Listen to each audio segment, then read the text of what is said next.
Fala, pessoal, sejam muito bem-vindos a mais um Zonecast, o podcast produzido aqui pela Luzone Marketing Digital. Eu me chamo Agatha e eu estou aqui com duas convidadas muito especiais. A Jaque não é convidada, a Jaque é de casa. Oi, pessoal, meu nome é Jaqueline. A gente está aqui hoje com a Renata Calef.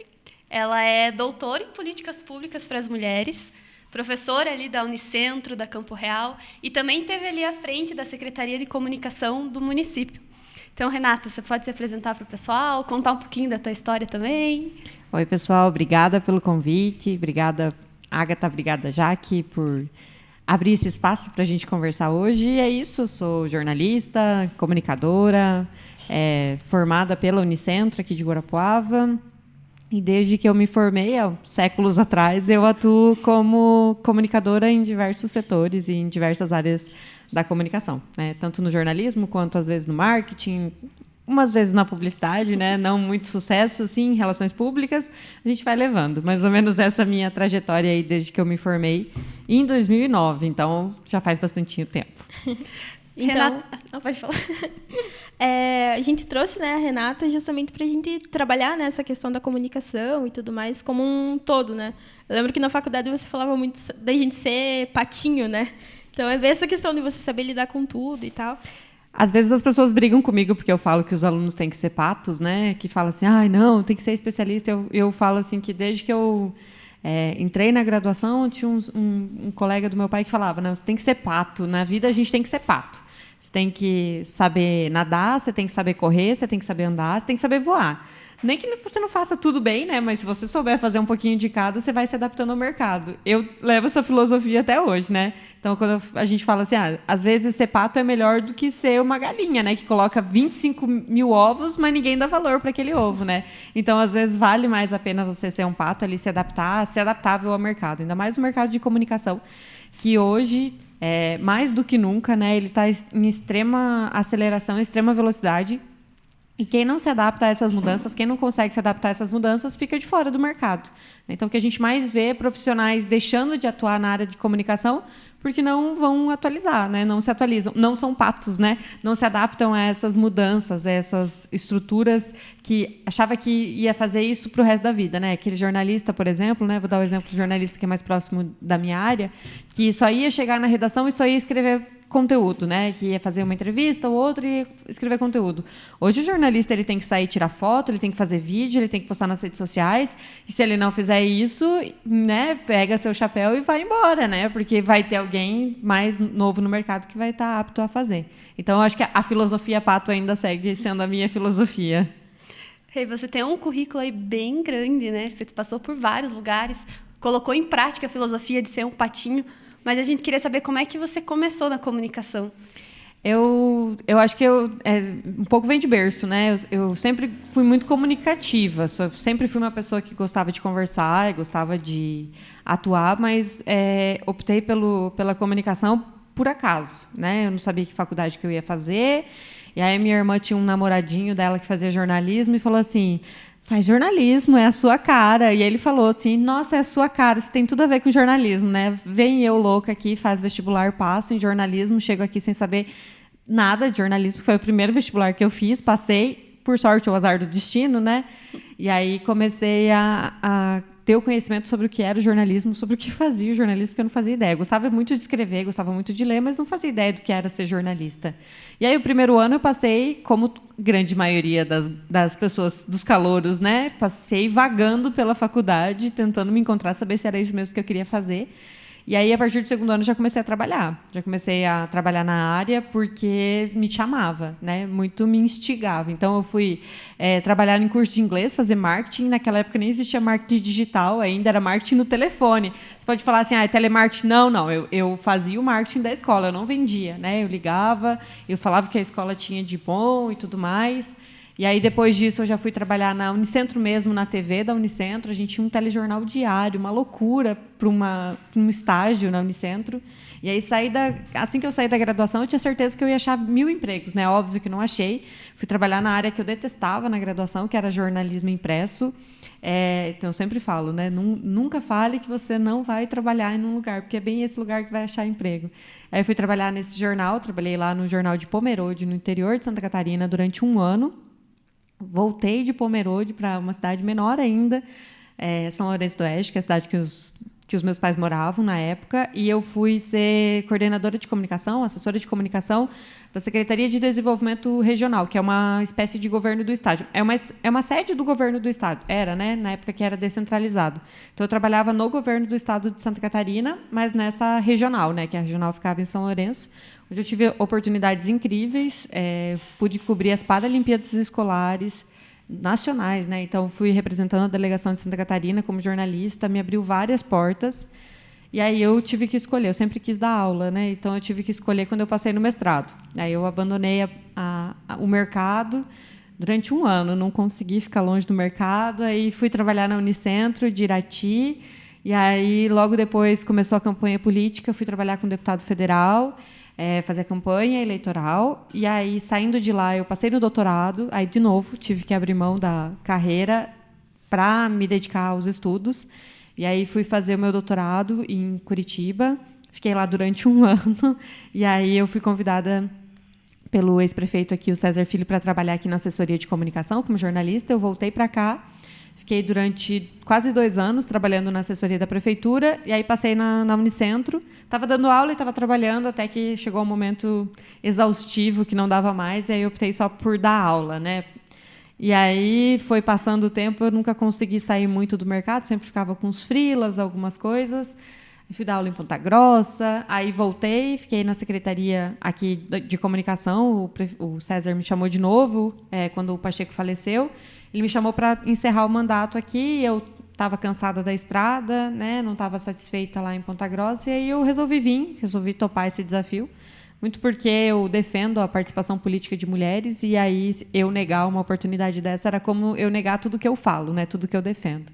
E aí eu assumi, fiquei aqui até o final do ano passado, na secretaria, quando eu falei, não, chega, né, agora eu vou voltar para a graduação, mas dessa vez acho que eu estou no meu momento mais tranquilo, porque eu estou conseguindo dar aula e estou conseguindo atuar no mercado ainda, então estou no meu momento mais prazeroso assim da carreira, embora esteja em pandemia, né, que a gente não possa sair de casa para nada, né? Não que eu não possa, né? Eu já tomei as 2 doses e tudo mais, mas o meu trabalho me obriga a ficar em home office.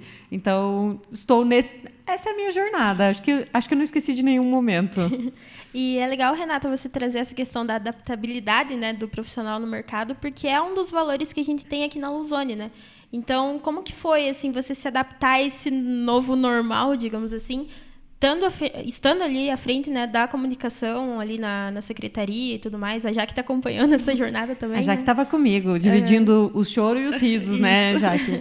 Não foi nem um pouco fácil, Agatha. Se eu falar para você que foi fácil, eu vou estar mentindo. A gente deu muita risada, sim. Acho que quem mora aqui em Guarapuava e quem viu a nossa comunicação deve ter dado risada de algum dos memes, pelo menos, né? Pode ter achado palhaçada ou esquisitice. Mas foi um desafio primeiro de informar tantas pessoas. A gente vive numa cidade de 200 mil habitantes, a gente precisava do dia para a noite falar para todo mundo que as pessoas precisavam sair de máscara na rua, porque isso não era uma estratégia nacional. Esses dias mesmo eu estava lembrando que Guarapuava foi uma das primeiras cidades a adotar o uso obrigatório de máscara. Como que você vai informar 200 mil pessoas no sábado de manhã que na segunda-feira quem estiver sem máscara não vai poder circular pela cidade? Então, eu considero que foi um desafio muito grande, muito, muito grande, muito desafiador, não é a palavra, mas exaustivo, né? Eu cheguei... Eu acho que todo mundo que estava na gestão chegou no final do ano passado exausto, né? Acho que essa é a grande palavra. Mas a adaptabilidade resolvia muitos dos problemas, né? A gente...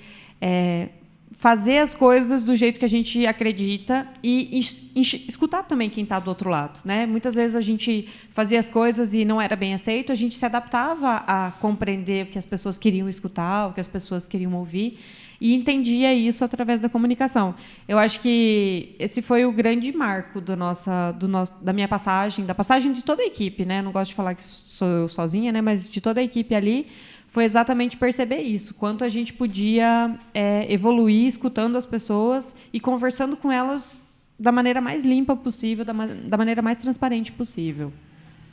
É interessante você lembrar dessa história das máscaras, porque eu me lembro que as pessoas não sabiam nem onde que encontravam isso. E aí uma das estratégias foi ensinar a fazer essas máscaras em casa. né, que foi pensado num vídeo, que foi feito tutorial e tudo mais. As pessoas, inclusive, não sabiam nem lavar as mãos direito naquela época. Então, conta um pouquinho como é que foi o desafio, porque eu me lembro também que as pessoas não liam o site da prefeitura. Então, aí que começou o uso mais forte das redes sociais, né? Como é que foi? A gente tem um grande problema de comunicação quando a pessoa não recebe essa informação, né? Que assim, eu vou falar um conceito teórico, né? A comunicação é a única coisa que as pessoas recebem de graça, mas que tem pessoas que pagam por ela, né? A gente não trabalha de graça, né? Nenhum de nós aqui que está aqui hoje trabalha de graça. Então, é um trabalho pago. Mas as pessoas, elas acreditam que elas têm que receber isso gratuitamente, né? Na porta de casa, de preferência. A gente tem que bater na porta dela, viu? Oi, eu preciso te dar essa informação. E a gente fala ainda, né? Eu preciso te dar essa informação. No serviço público é exatamente isso. A gente precisa dar a informação para as pessoas. E no começo da pandemia, a gente estava adotando algumas estratégias, né? Eram os posts nas redes sociais, a gente sempre fez isso, mas a gente também fazia anúncio em rádio, anúncio em TV, carro de som, tudo que folheto, né? Aí não podia entregar folheto, né? Porque você não podia entregar nada que encostasse. Aí era muito difícil. A gente fez BuzzDoor, né? A gente fez marketing, agora esqueci o nome, que é as TV Door, né? Das TVs ali no terminal, ensinando a fazer as máscaras e tudo. Mas o grande desafio era como é que a gente vai chegar em todas as casas dos guarapuavanos. Como? Eu acho que essa foi o nosso primeiro briefing, né? Como que a gente vai conseguir informar todo mundo? E aí, a nossa estratégia é vamos por públicos, né? Vamos por públicos. E aí, o público, por exemplo, dos idosos, não é o público que consome rede social, né? E a gente discutiu isso várias vezes. Aonde a gente foi? A gente foi nas igrejas, né? A gente conversou com os padres e pastores e falou, pelo amor de Deus, né? Peçam para os idosos ficarem em casa, é um período conturbado. Então, a gente colocou cartazes nas igrejas, porque a gente sabe que eles leem, né? E fez essa estratégia. Para os jovens, aonde que o jovem está? Estava em casa, sem aula, né? Aprendendo a lidar com esse processo de pandemia. Vamos para as redes sociais. E aí, as primeiras comunicações, se vocês recuperarem lá no Insta da Prefis, vocês vão ver que eram super sérias, super formais. Não deu nada certo, não tinha engajamento nenhum. As pessoas estavam desesperadas por informação, que foi quando a gente teve a ideia de investir nos memes mesmo. Metade da galera falava que a gente estava copiando a Prefeitura de Curitiba. E eu costumo falar que não, que a gente, na verdade, ousou num momento de crise. A Prefeitura de Curitiba nunca fez meme em períodos de crise, né? A Prefeitura de Guarapuava foi muito inovadora em ousar e fazer meme num período maluco, né? Que ninguém sabia lidar. Não há gestão de crise que tenha previsto uma pandemia de 18 meses. Não existe, né? Ninguém previu isso. Então, acho que a gente foi muito assertivo em conversar com os públicos, né? A gente conseguiu conversar com todos os públicos até certo ponto, né? Que acho que quando ocorre a primeira morte ali, a comunicação se desestabiliza pela nossa fragilidade, porque a gente estava vivendo numa adrenalina enorme. E aí, quando ocorre a primeira morte, todo mundo sentiu, né? Foi como se aquela morte tivesse atingido nós em cheio, todo mundo. E aí a gente parou um período ali ficamos um mês, 45 dias mais ou menos, mais num mote diferente de campanha, que a gente viu que não estava dando resultado também. E a gente voltou, então, para as coisas mais engraçadas ou até mesmo mais descontraídas para a gente voltar a atingir esse público que era importante, né? Que era um público que queria sair de casa, que depois de 60 dias não aguentava mais ficar em casa, né? Que é o público jovem. Uhum. E até é legal você falar dessa questão dos memes, Rê. A gente recebeu aqui uma pergunta do Lucas. Ele perguntou aqui se vocês não ficaram com medo de trabalhar com esses memes durante esse período um pouquinho mais sério aí. No período sério, a gente evitou, então, que eu falei que a gente deu essa pausa, e vocês podem observar, né? Se vocês forem recuperar, vocês vão observar. A gente ficou... se eu não me engano, foram uns 40 dias, assim, que a gente iniciou uma nova campanha. Inclusive, o começo da campanha, eu não sei se vocês lembram, é uma chave virando, um disjuntor acendendo e apagando. Corona on, corona off. Né? E era exatamente para mostrar, ligamos o alerta aqui também, né? Ligamos essa sensação. Então, a gente se desestabilizou exatamente porque a gente sentiu a morte, talvez tanto quanto os familiares. A gente sentiu aquela morte demais, assim. A gente sentiu todas, tá? Não é só, mas é que a primeira foi um baque, a gente não estava esperando ela. E aí, a partir desse momento, a gente redobrou os cuidados em utilizar memes, né? Tanto que acho que depois disso, depois que ficou realmente mais grave a pandemia aqui na cidade, porque a gente estava navegando numa maré super boa, né? E depois que começou a ficar um pouquinho mais grave, a gente redobrou as nossas formas de comunicação. Mas o que eu me vanglorio, né? Eu costumo falar isso, é que enquanto eu fui secretária de comunicação, o índice de transmissão nunca chegou a números altos. A gente sempre ficou entre os 50 melhores, os melhores municípios, entre as 100 maiores 100 cidades com até 200 mil habitantes, alguma coisa assim, né? Mas a gente sempre ficou super bem colocado perante as outras cidades.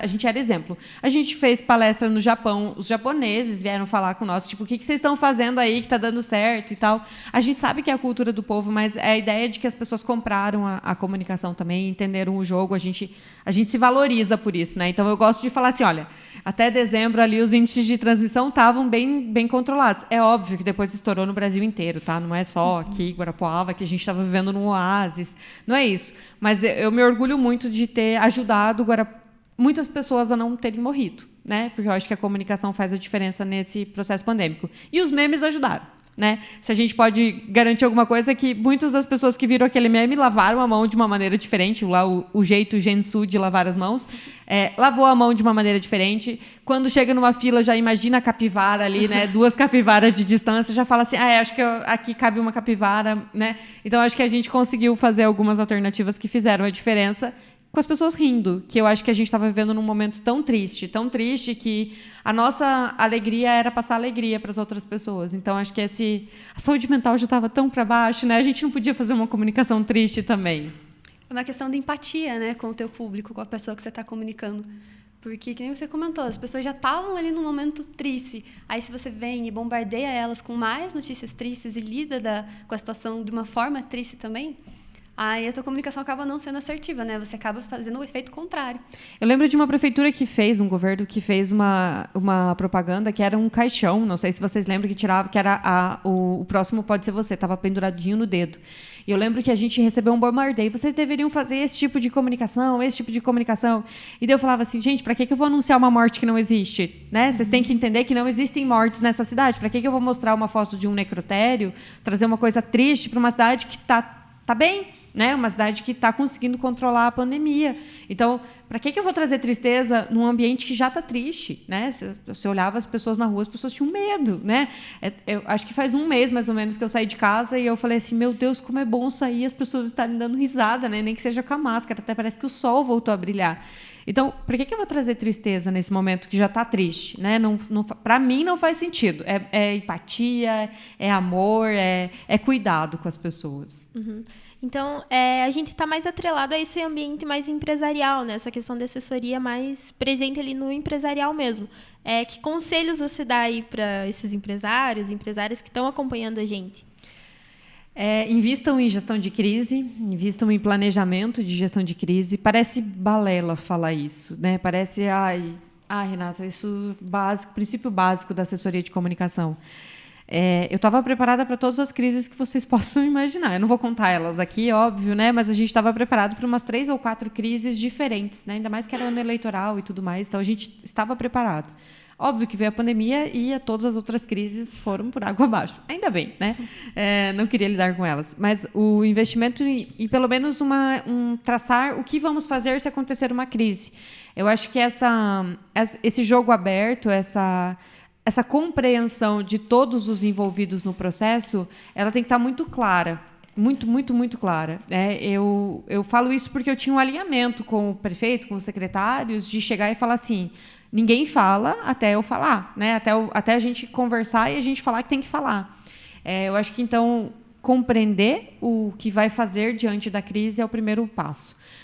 Mas eu não vou ter nenhuma crise. Gente, de startup pequenininha com 2 pessoas a empresas com 2.000 funcionários, a crise pode acontecer, né? O teu software lá que você está desenvolvendo, ele pode ser considerado uma patente, né? Não sei, whatever, né? O que você vai falar? O que você vai fazer? Como é que você vai agir? Porque agir pelo impulso não dá certo, Agatha. Agir impulsivamente na comunicação é um erro. Ou você age com estratégia e com planejamento, ou é melhor você ficar em silêncio. Mas se você ficar em silêncio, você morre, né? Se não for uma estratégia, você ficar em silêncio. Então, hoje, o que eu aconselho é isso, é planejamento, é saber como agir diante de uma crise, mas também ter um planejamento para o dia a dia, para as coisas que você faz convencionalmente, né? Ninguém dá valor para a comunicação. Primeira área que se corta quando está em crise é a comunicação. Não vou mais investir em comunicação porque estou em crise, preciso cortar funcionário. E é bem o contrário, né? A comunicação que segura as pessoas, que faz a gente ter engajamento e que faz você vender mais. Se você acabar com o seu departamento de comunicação, para quem que você vai vender? Como que você vai vender, né? Então, acho que é muito isso.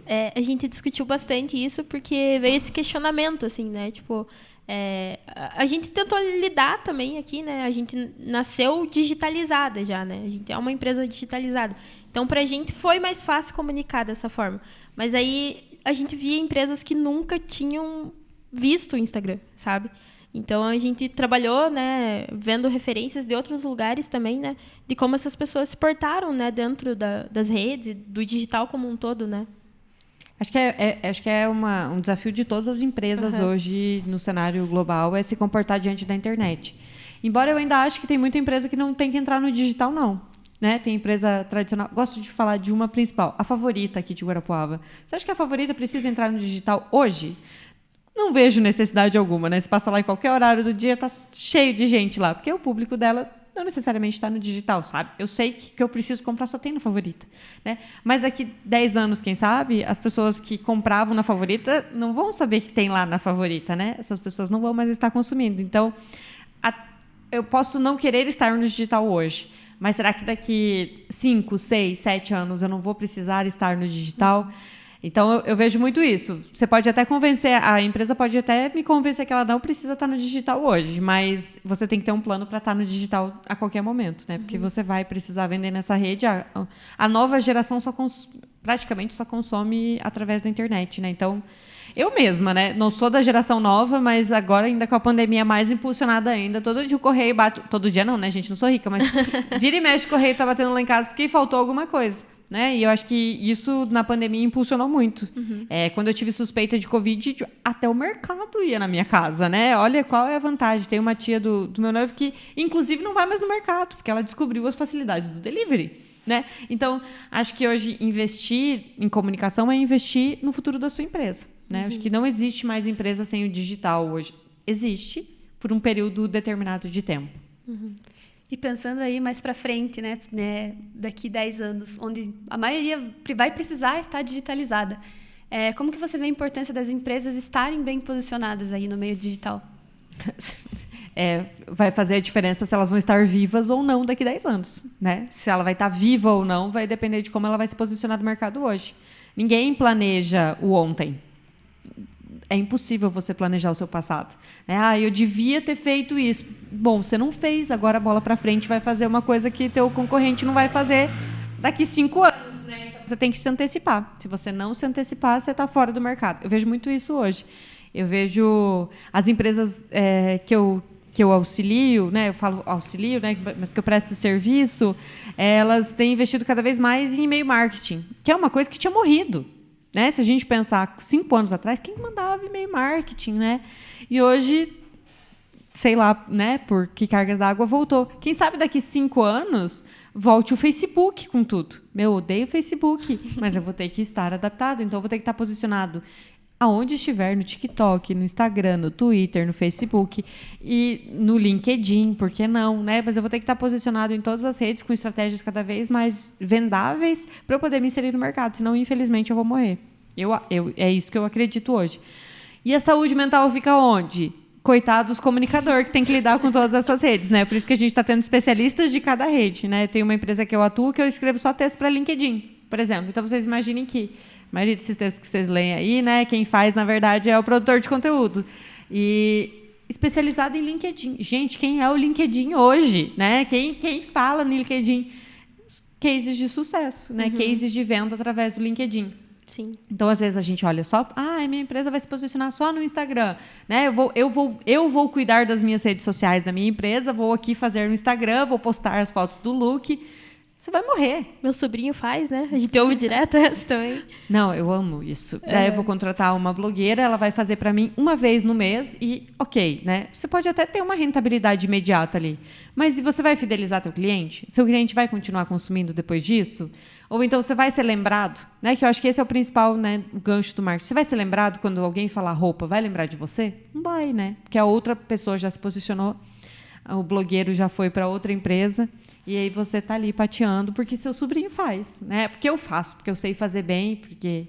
E aí dá tudo errado, né? Costuma dar tudo errado. E a gente percebe que hoje em dia muitas empresas não enxergam o digital como parte fundamental do negócio. Então elas falam assim, mas eu não posto stories porque eu não tenho tempo. Eu não faço post para o meu Instagram porque eu não tenho tempo. Não crio um perfil no LinkedIn porque eu não tenho tempo. E aí acaba, não é que não, eu estava até lendo uma matéria hoje que não é questão de falta de tempo, é a questão do mau gerenciamento dele, de você entender que de estar ali nas redes sociais é uma parte fundamental do teu negócio. Se você não tem tempo, você contrata uma agência de comunicação que tem tempo para fazer isso para você. É fácil resolver esse teu problema, né? O teu problema é mais fácil do que você imagina. Eu não tenho tempo para ficar postando foto de look. Contrata uma agência digital, uma empresa digital, contrata um publicitário, um jornalista, contrata alguém para trabalhar na sua empresa que tenha tempo de fazer isso e que vá fazer só isso, né? Porque senão você vai ficar nadando contra a corrente o tempo inteiro. O bonde está passando, né? A vida, esse é outro ensinamento que eu sempre falo em sala de aula, viu? A vida é um ônibus. Se você quiser embarcar, você tem que chamar o motorista, senão você não para. E se você não quiser andar, é só puxar a cordinha e descer, né? Se você não está preparado para essa nova realidade, puxa a cordinha e desce, né? Você não pode continuar nesse mercado aí, porque ele vai te atropelar, você vai ser sufocado pelas pessoas que estão dentro. Ninguém vai te ver, né? Você vai ficar escondidinho ali embaixo do monte de braço do ônibus. Então, se você não tem tempo, se você não tem... Você não consegue fazer isso, você contrata alguém que faça. Né, que faça isso por você. Uhum. E você, estando, né, nesse ambiente universitário também, como que foi assim, essa etapa de adaptar os teus alunos também, né, para esse novo mercado, digamos assim? Como que tem sido essa transição? Assim? Difícil porque eu tenho que me adaptar antes. Né? E eu acho que é por isso que eu falei lá no começo que eu estou no meu momento mais satisfatório. Porque é a primeira vez que eu não precisei sair do mercado de trabalho e continuo dando aula, né? Continuo sendo professora. Aí eu consigo aproximar cada vez mais. E consigo tentar aproximar a pesquisa disso também, que é uma coisa muito difícil. Né? Então, eu tento conciliar 3 vidas de Renata, 3 Renatas em uma vida só, né? Que é a Renata jornalista profissional, a Renata docente e a Renata pesquisadora. E eu tento fazer isso cada vez um pouquinho, assim, né? Então, eu costumo falar para os meus alunos que eu ensino o básico para eles, mas que daqui 3, 4 anos eles não vão mais lembrar necessariamente de tudo que eu falei, porque já vai estar ultrapassado, né? E é normal, a gente está num mundo muito veloz. É diferente de quando eu me formei. É muito diferente. 10 anos mudaram completamente o mundo. Quando eu me formei, aquilo que os professores falavam era lei. Hoje, eu ensino e falo assim, olha, gente, essa é a regra, mas a exceção vai acontecer amanhã. Né? O mundo já vai mudar muito rápido e eu não vou conseguir ensinar vocês, né? Pegar pela mão, aqui que faz, é assim que faz. Não dá mais. Né? Não dá mais. A gente ensina a estrutura. A gente monta o esqueleto, fazer os músculos, né, fazer os músculos na academia, injetar sangue ali, fazer o organismo funcionar, é papel de cada um. Impossível o professor conseguir fazer isso hoje. A gente tenta inspirar, né, para fazer acontecer, mas é muito difícil. Será que é alguma? Nessa tua longa jornada aí do teu currículo, de vários empregos, vários lugares que você passou, a gente queria saber de você quais foram as maiores dificuldades que você passou. Olha, que pergunta difícil. Falei que não era para ter pergunta difícil. Brincadeira. Não sei, acho que todo emprego é um desafio, todo novo começo é um desafio. Acho que eu sou uma das primeiras que está ocupando esse novo perfil do mercado de trabalho, que é a não fixação, né? Não criar raízes num emprego só. E aí você cortar, né? Quando você está começando a criar uma raiz, você cortar a árvore fora ou levantar a sainha e sair, é difícil a decisão. Então, acho que as decisões sempre foram muito difíceis para mim, porque eu não sei dizer não. Eu tenho muita dificuldade em dizer não. E aí, toda vez que alguém me chamava para fazer alguma coisa, eu vou, mas eu tenho que dizer não para cá. Então, sempre era um desafio. Acho que, como está mais recente, para mim o desafio de assumir a secretaria foi um dos... Não que tenha sido o mais difícil, mas foi o mais desafiador. né? É um desafiador, porque eu estou numa cidade que não é minha, que eu não nasci, que eu não me criei, né? Que eu não sou de família tradicional, uma cidade como Guarapuava.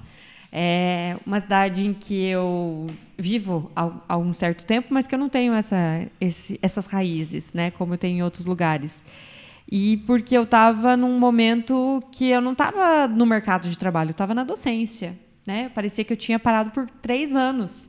Eu parei por 3 anos e as coisas aceleraram demais. Tipo, a gente tinha podcast, do nada, né? A gente tem a criação de podcast, a gente tem o marketing digital funcionando demais, as redes sociais bombando. E eu não estava dessa realidade, né? Minha realidade era no engatinhamento. Então, acho que foi o grande desafio me adaptar a esse novo cenário. Mas foi recompensador ao mesmo tempo, né? Acho que inclusive hoje eu vi um tweet de uma jornalista, ela falando: se eu pudesse voltar e conversar com a pessoa que eu era quando eu tinha 18 anos, o que você falaria? Era uma thread no Twitter que estava dando. E aí eu estava fazendo almoço hoje pensando, cara, eu não teria falado nada, porque eu teria estragado todo o rolê, né? Eu teria estragado tudo isso que eu vivi. E aí ela falava, né, invista em ações, né? Coloque seu dinheiro no Tesouro Direto. Eu falei, cara, para quê? E os perrengues que eu passei por não ter grana? Né? Eu não saberia, né, o quanto vale o dinheiro se eu não tivesse passado esses perrengues. Então, talvez, acho que o grande desafio é ter tido desafios. Acho que essa é a melhor parte do caminho. É você, terminar o desafio e falar, consegui, cara, consegui fazer isso. Acho que é esse. Acho que grandes foram todos, né? Mas acho que, como está no último, então acho que assumir a prefeitura ali foi um desafio imenso. E eu imagino que, apesar do desafio, para você sentar aqui hoje e lembrar desse desafio e, que nem você falou, lembrar, pensar assim, putz, eu passei por isso, né? Eu finalmente consegui. Deve ser muito gostoso. É maravilhoso, né? E eu tenho orgulho de falar isso de todos os trabalhos que eu tive, como eu falei lá no começo. Eu odiava jornal impresso. Eu aguentei 1 ano. Meu chefe chorou quando eu fui embora. Ele falou, você nasceu para isso. Eu falava, não nasci, né? Me deixa embora. Então, hoje que a gente esquece os perrengues, a gente esquece a saúde mental debilitada, a gente esquece tudo que foi de ruim e lembra das coisas boas quando a gente consegue cumprir os desafios, quando a gente consegue ver o que a gente fez de bom. Gente, não foi tudo maravilha, não, né? Várias noites sem dormir, vários quilos perdidos, várias sessões de choro, né? Banho, choro, terapia, né? Tomar banho chorando para aguentar o tranco não é fácil. Quem fala que é fácil não é, né? É difícil, todo o desafio é difícil. Então, eu morava em Pomerode, uma cidade que ficava a 600 quilômetros da casa dos meus pais. Longe de todo mundo, eu fui sozinha, eu não conhecia ninguém. Eu fui lá, né? E era desafio todo dia, né? Quantas vezes ia embora do jornal falando, vou pedir demissão. Amanhã eu peço demissão, né? Não mereço ficar aqui. Mas aí depois, no outro dia, compensava, que saiu o jornal, tinha dado tudo certo. Era maravilhoso. Então, acho que todo desafio é bom e hoje estar aqui lembrando de todos eles me deixa muito realizada. Falei no começo, né? Eu estou muito realizada, então eu estou muito feliz. Estou no meu momento muito feliz. Aqui vocês me pegaram no good vibes. E essa questão que você fala é até uma encruzilhada, digamos assim, que a gente enfrenta, né? De ter que tomar essa decisão entre o nosso sucesso e aquilo que a gente é apaixonado de fato, né? E a gente entra nesse questionamento, né?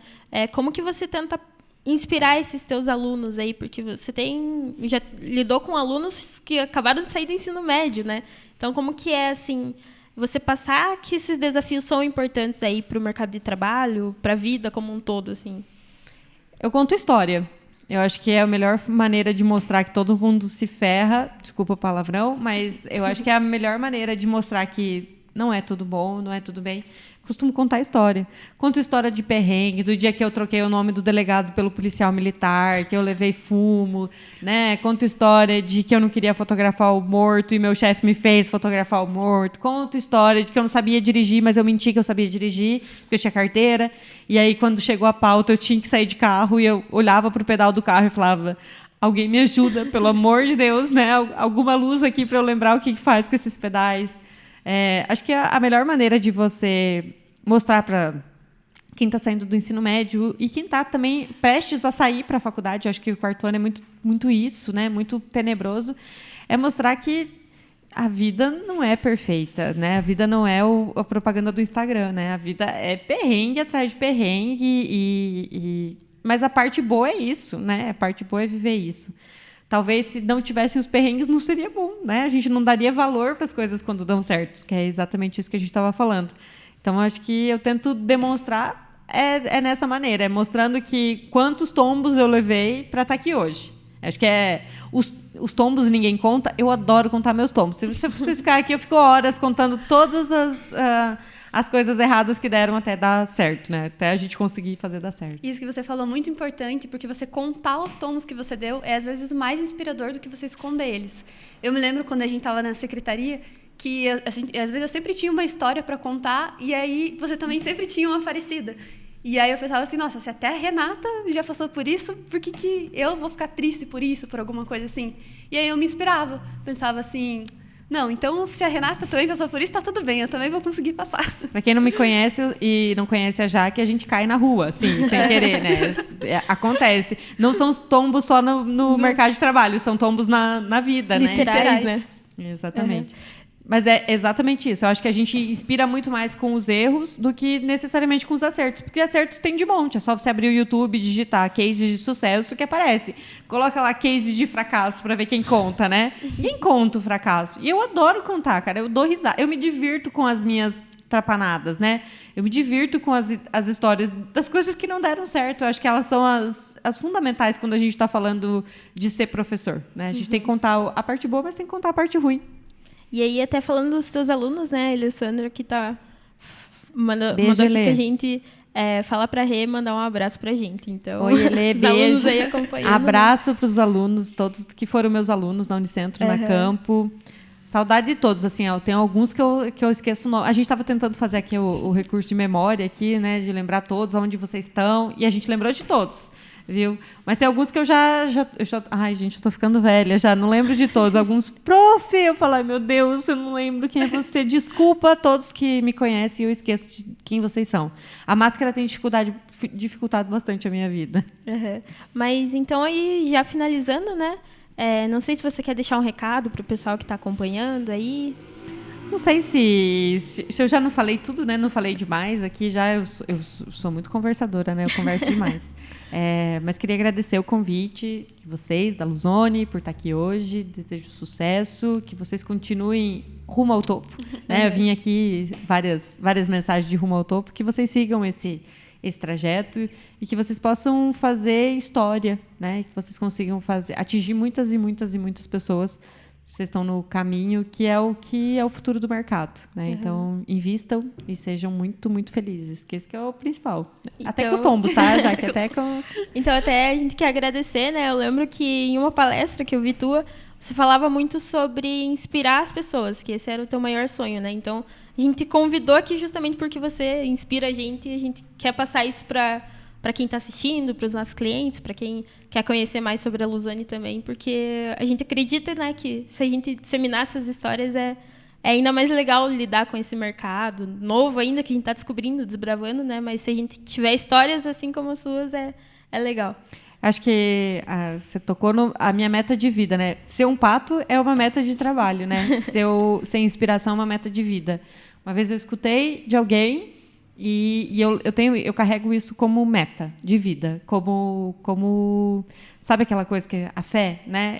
Eu carrego como meta. Se a gente conseguir inspirar pessoas, a gente está no caminho certo, né? E inspirar significa fazer com que a pessoa faça uma ação a partir daquilo, né? Que ela se torne alguém melhor a partir daquela tua fala, daquele teu contato com você. Então é isso mesmo, né? Que vocês sigam inspirando outras pessoas, outras empresas, e que a gente possa inspirar muito junto ainda. Eu acho que não só para vocês, mas é minha meta de vida, viu, Agatha? Eu sonho em inspirar cada vez mais pessoas com os tombos, com as vitórias, com as histórias, e inspirar pela comunicação, que eu acho que é a minha vocação, né? Acho que é a minha vocação atual. Então, pessoal, era isso. A Jaque, se quiser falar. Eu queria agradecer de novo a Rê por aceitar o convite. Assim como a Agatha falou, você é uma grande inspiração para a gente. Eu tenho certeza, todo mundo que a gente conversa hoje fala da Renata, todo mundo fala muito bem da Renata, fala Renata, melhor professora que eu já tive, Renata, melhor chefe que eu já tive. E então a gente queria agradecer você de novo, agradecer a todo mundo que ficou aqui com a gente até agora. E é isso. Então, pessoal, continue acompanhando a gente aí nas redes sociais, Instagram, Facebook, LinkedIn. A gente, né, vai estar recebendo aí comentários, então vocês podem sugerir pessoas aí para estarem participando com a gente. E é isso, fechou? Rumo ao topo.